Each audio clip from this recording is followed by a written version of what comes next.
Unis. Comment vous pensez que les populations maliennes, 10 ans, ont été tuées, massacrées par dizaines, par centaines, par milliers? On ne voit personne. Et subitement, il y a un chef d'État qui est entre les mains des gens, on trouve les moyens. La vie humaine, c'est quoi? Ça aussi, on peut se poser ce type de questions, quelle que soit l'importance d'un chef d'État. Est-ce que ces populations qui ont été tuées méritaient d'être tuées ou leur vie humaine ne vaut rien? Et ça, on voit ça aujourd'hui encore. La vie humaine en Ukraine n'est pas la vie humaine au Sahel. Là encore, je vais mettre en cause nos amis de l'Union européenne, tes anciens amis, où quand on se battait, on a négocié, vous et moi, avec d'autres de vos collègues pendant des années au Sahel. Il y avait la mission européenne de formation, il y avait ECAP, il y avait des militaires européens. On dit, aidez-nous, ils étaient en train de former nos gens, ils investissent des centaines de millions d'euros. On a dit ce que nous voulons, c'est train and équipe, former et équiper les gens. Mais les militaires maliens qui étaient engagés dans les formations européennes devaient amener leurs propres munitions. Et on nous a toujours dit que l'Union européenne ne donne pas d'armes létales. Et ce qu'on donne en Ukraine, ce n'est pas des armes létales? Est-ce que la vie d'un Ukrainien vaut mieux que la vie d'un Sahélien? 2 poids, 2 mesures. Subitement, il y a la guerre en Ukraine, subitement, les armes létales sont autorisées. Et les Sahéliens qui sont morts par milliers, qui a ça sur la conscience de ne pas avoir fait ce qui est nécessaire, et de venir aujourd'hui accuser le Mali de dire oui, mais vous travaillez avec la Russie, vous ne travaillez pas avec moi, etc. Vous me tournez le dos.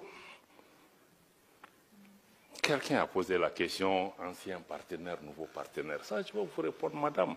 Parce que les gens ont l'habitude d'utiliser ça, oui, pourquoi laisser un ancien maître pour un nouveau? Mais ça, je crois qu'il faut même sortir de la décolonisation mentale, parce que la Russie n'a colonisé aucun pays. Il ne faut pas comparer des choses qui ne sont pas comparables. On parle d'anciennes puissances coloniales qui ont des habitudes qui ne sont pas parties. Maintenant, nous cherchons la sécurité pour notre pays. On va là où on trouve, puisque les Européens vous dites que vous ne donnez pas d'armes létales. Le Mali, c'est qu'on a avec la Russie, ce n'est pas des prêts, ce n'est pas des dons, on achète. Ils nous vendent. On est parti avec les Européens, avec les Américains, on dit qu'on achète, ils disent qu'ils ne vendent pas.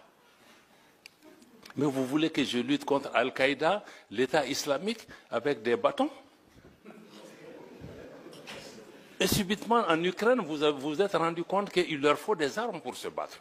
Donc je pense que quand on fait ce genre de comparaison aussi, il faut qu'on se dise, non, nous on n'est pas dans ça. Avec chaque partenaire, on cherche ceux qui peuvent résoudre pour le moment donné.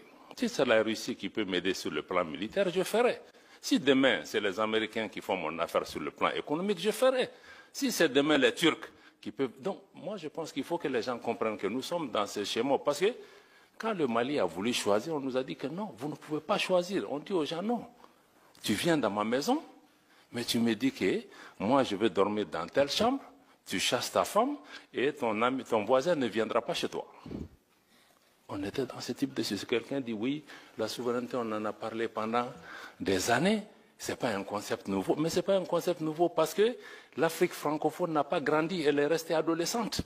Elle n'a jamais été décolonisée. Pourquoi on a 6 coups d'État dans des pays francophones et pas dans des pays anglophones? Ça, ce sont des questions de fond qu'on doit répondre. C'est pourquoi nos pays en sont. C'est une honte pour nous que 60 ans